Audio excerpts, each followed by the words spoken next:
Welcome back to our next session. I'm delighted to introduce our two visitors for our next presentations. I'm introducing to you Petra Blagojevic and Anne Faithfull, both from the Museum of Victoria. Petra worked on the Esma Banner Collection at the Museum of Victoria as Curatorial Intern, and she's undertaken internships at the Imperial War Museum in London. Yep. And at the gallery at Bayside Arts and Cultural Centre in Brighton, and as part of completing a Master of Arts in Cultural Management at the University of Melbourne. Her research interests include museums, cultural diversity, and national identity and migration history. Anne also worked on the Esma Banner Collection at Museum Victoria as a Curatorial Intern. She's completed her Master of Museum Studies at Macquarie and has undertaken internships as well at the University of Melbourne and the Shrine of Remembrance. Her research interests include migration history, repatriation, and the roles and responsibilities of museums. They're both going to present to us on the Esma Banner Collection, Australia and Displaced Persons, which is at the Museum of Victoria. So welcome to you both, and welcome to Anne, who's going to stop hiding. Getting the clock. Okay. Welcome. Thank you. Is this loud enough? Or do I need to use the microphone? Please tell me if I'm not loud enough. Thank you for having us here today so that we can talk about the Esma Banner Collection, which is at Museum Victoria. So, the Esma Banner United Nations post-World War II refugee worker from 1945 to 1951 collection, as is its full title, is an extensive and diverse collection consisting of more than 1,000 objects, documents, photographs and archival material at Museum Victoria. This collection explores the experiences of an Australian woman who assisted in the relief and rehabilitation of millions of displaced persons in Germany between 1945 and 1951. As one of only 39 Australians who worked for the UN in Germany during this period, Esma's story is quite unique and the museum is very happy to have this collection. However, the themes and the narratives represented in this collection, for example, migration, war and conflict, national identity and displaced persons, for example, are not unique. And it's this collection and these themes that Petra and I would like to introduce to you today. So, the collection was donated to Museum Victoria by Esma's niece, Helen Fitzgerald, in 2012. This is Esma and Helen as a baby. And I should just point out before we get started that unless otherwise stated, all of the images that we use are part of the collection, and many of these are available on the Museum Victoria website for public access. And hopefully, if they are not yet available, they will be sometime soon. So, Helen inherited this collection after the death of her mother, Esma's sister Madge. Madge had always been very proud of Esma's achievements and had previously donated some photographs and other items related to Esma to the National Archives of Australia in Sydney. She had also arranged for some of Esma's letters to be typed for potential publication. While well-intentioned, these efforts were not always helpful. So, this is us working on the collection. This is Helen today.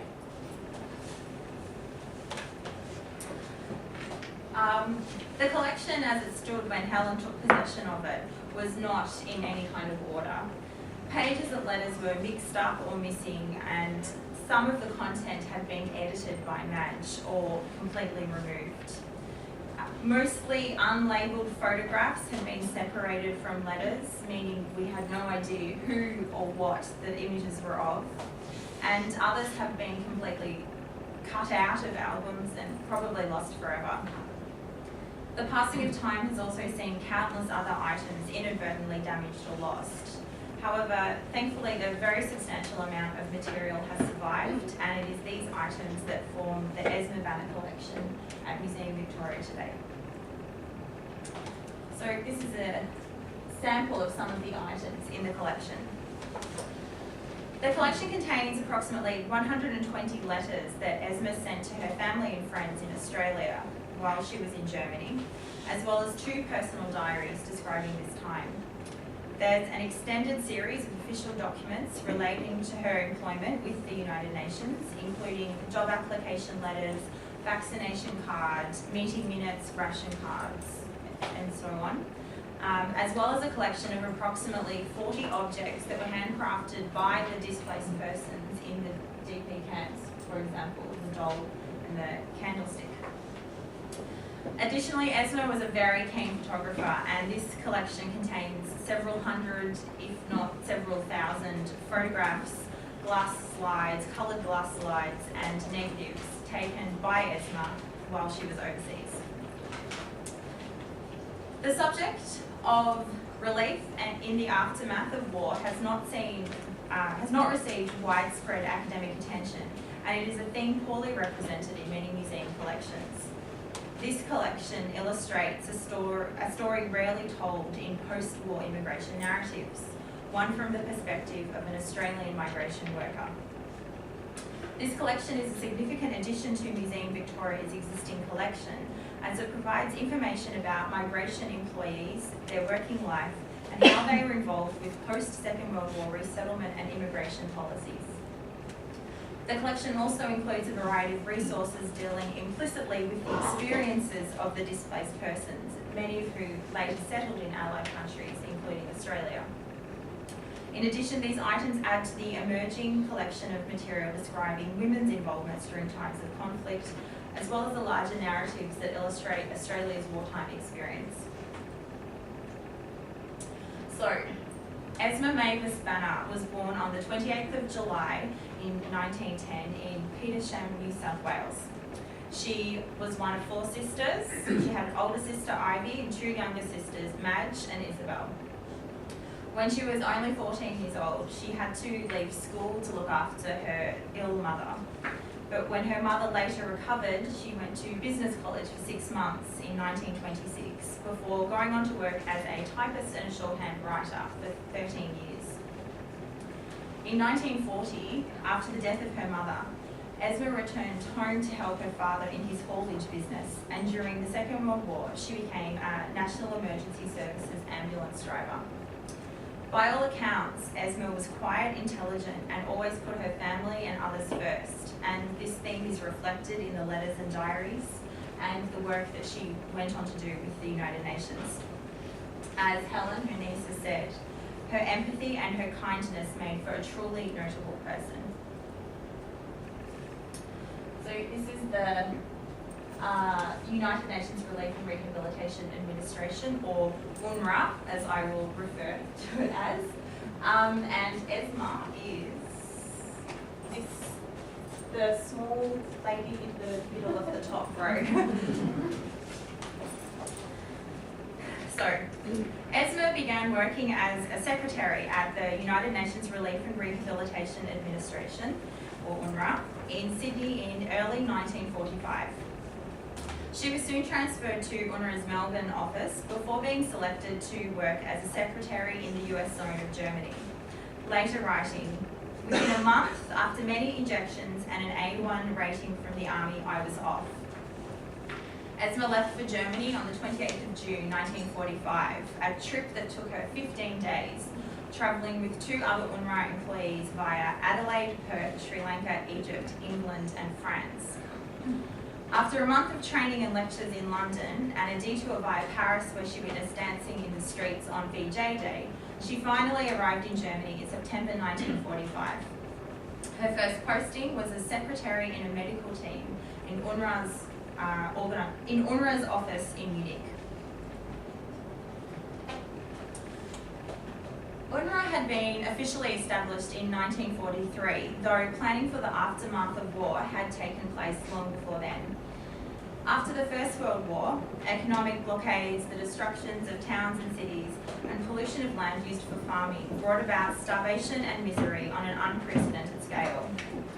Relief operations at this time were partly coordinated by the League of Nations, but most of the field work was undertaken by private voluntary organisations such as the Red Cross. However, ultimately, there was no one overall plan or governing body, and many of the organisations worked independently. What's more, many governments were somewhat reluctant to act and supply aid. Resources were squandered, and relief did not reach all those who needed it. There was delay in getting aid to devastated areas, and when it did arrive, the scale of relief was insufficient to cope with demands. In the end, more lives were lost in the aftermath of the First World War than in the conflict itself, and these catastrophic after effects crippled the reconstruction of affected countries for years to come. The destruction caused by the Second World War was even more extensive and widespread, and as early as 1940, determined that the same mistakes wouldn't be made again. Preparations for post-war reconstruction had begun.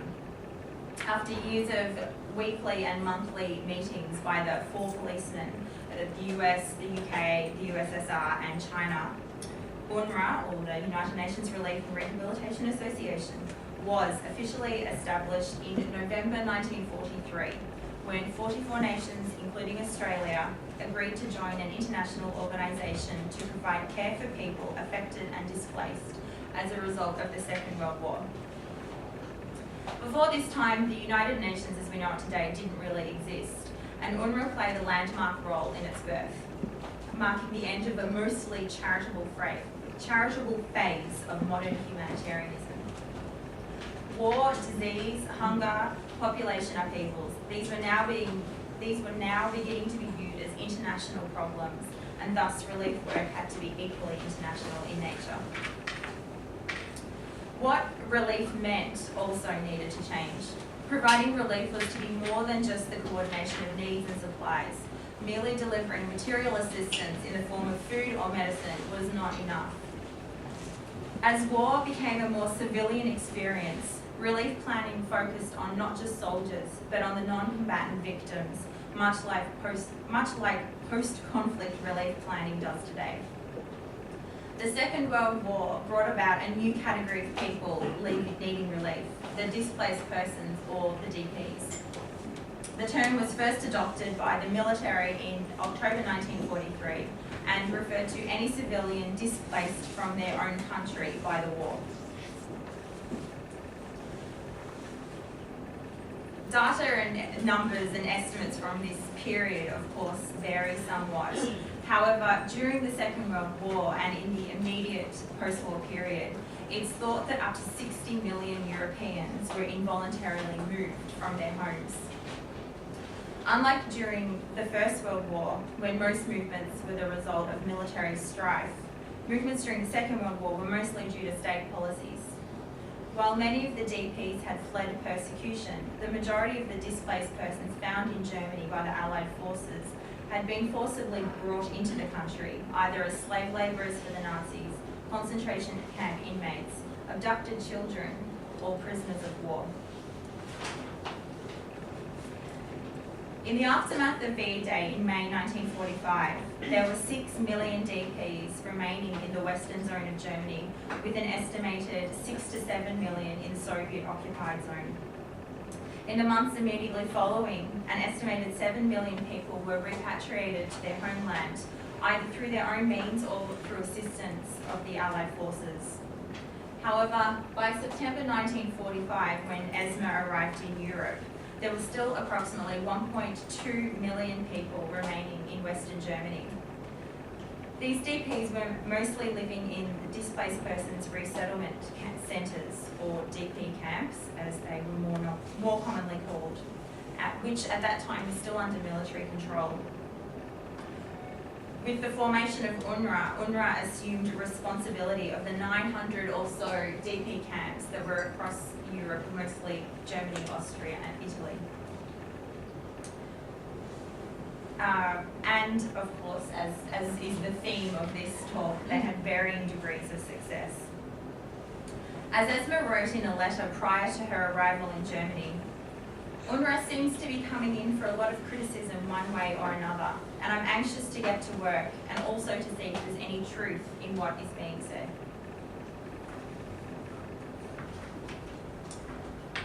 While UNRWA's ultimate objective was repatriation, within the camps, relief expanded to include a number of activities that fell under the welfare title.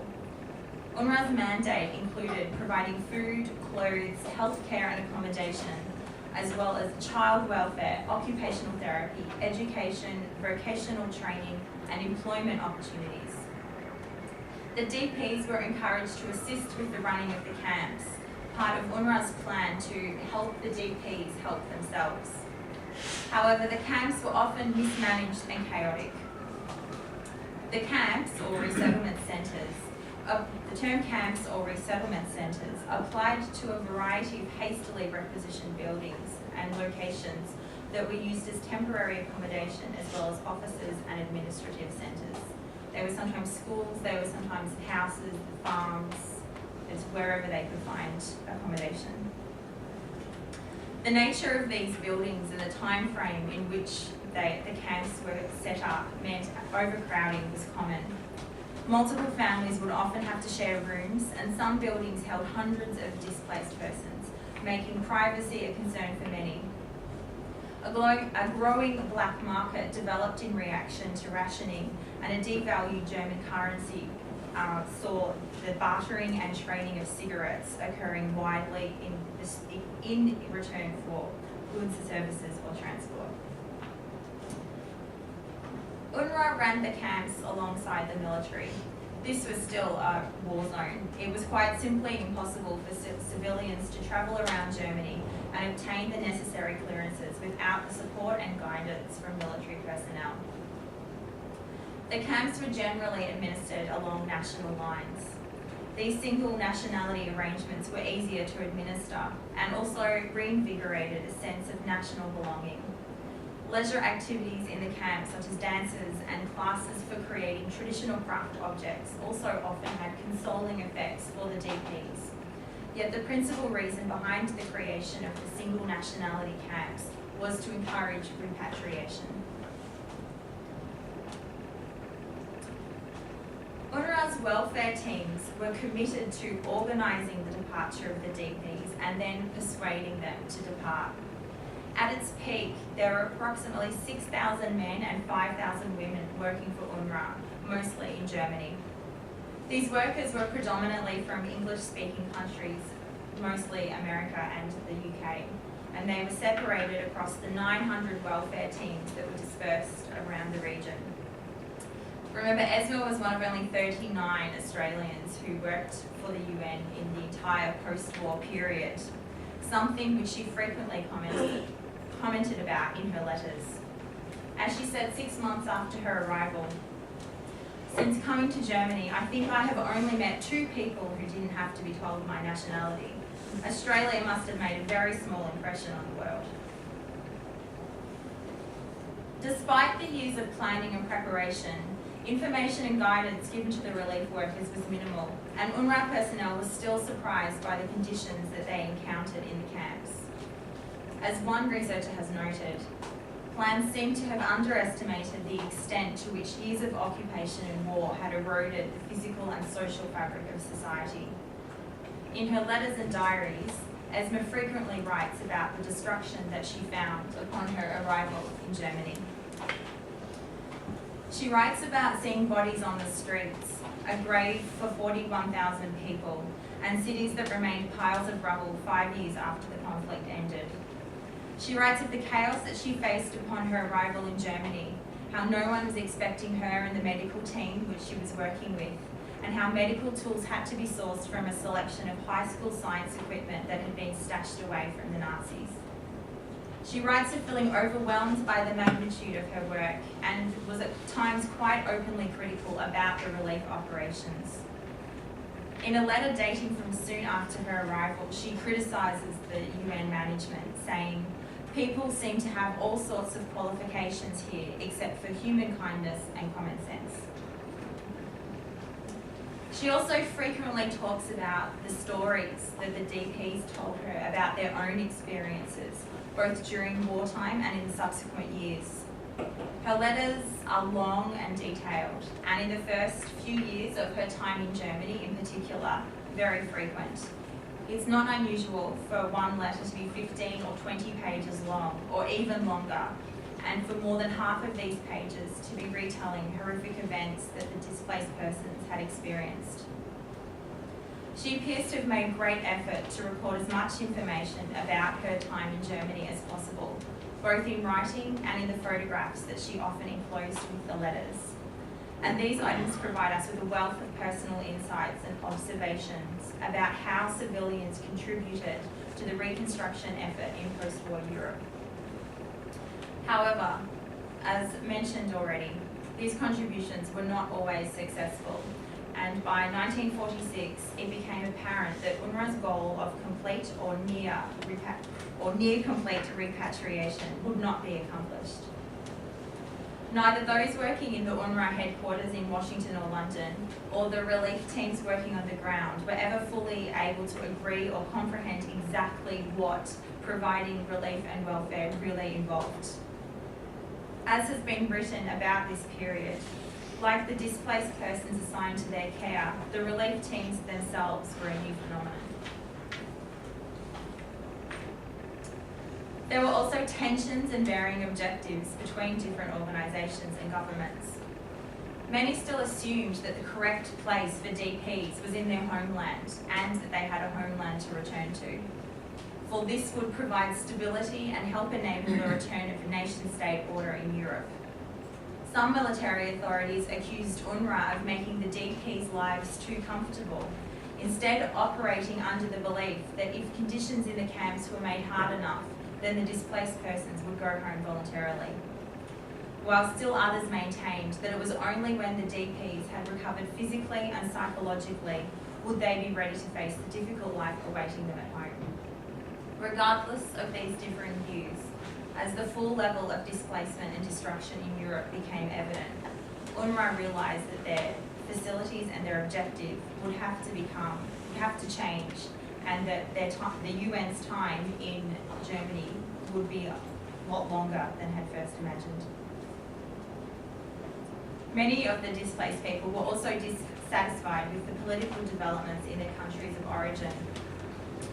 Polish, Latvian, Lithuanian, Ukrainians, and Estonians in particular feared returning to what were now Soviet-controlled states.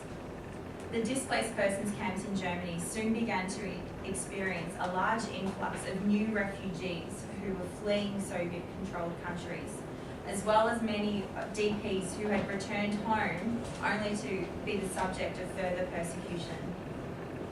Many of Esma's letters written between 1946 and 1947 describe the anti-repatriation sentiment present in displaced persons camps during this time. As she wrote, "Whether the menace is real or imagined, the fear that these people have of Russia is very great. If many of these people are told they must return to Russia, it's quite certain they will destroy themselves." Still, rightly or wrongly, UNRWA was only ever envisaged as a temporary organisation created to assist in the repatriation of those displaced by the Second World War, and so their efforts to coax these unwilling displaced persons to repatriate continued. In a letter dating from October 1946, Esma describes how UNRWA's new plan of offering individuals 60 days worth of rations if they agreed to repatriate was felt to amount to bribery by many of the displaced persons, whose dissatisfaction with political developments in their home countries far outweighed their desire for increased rations. Esma also describes the general sentiment of DPs from the Baltic countries on hearing the news of their annexation of these states to Russia, and how this prompted hunger strikes at one of the displaced persons camps as a response. It seems a forlorn hope that they will ever be free as they want to be, such tiny little countries on the edge of a very large one, and one with such serious and ruthless aims. In 1946, UNRWA began to start winding down its operations. By this time, most of the displaced persons centres were capable of self-governance with little or no outside supervision needed. But the centres still existed. UNRWA had not been able to achieve its goal of repatriating all of the DPs. As the UNRWA Director General said at the time, UNRWA was the first of the great international organisations to cope with the problem that arrived with the peace. It had by now long been accepted that complete repatriation was never going to happen. There were still more than 1 million displaced persons who could not or would not be repatriated to their homelands. And so concentrations and objectives had to shift. As Esma observed, I cannot see the end of this UNRWA operation yet, but I suppose they must decide to wind things up, probably leaving the unwantables to be looked after by some other such organisation. What this organisation was and what came next is the focus of Petra's presentation, and I will now hand over to Petra.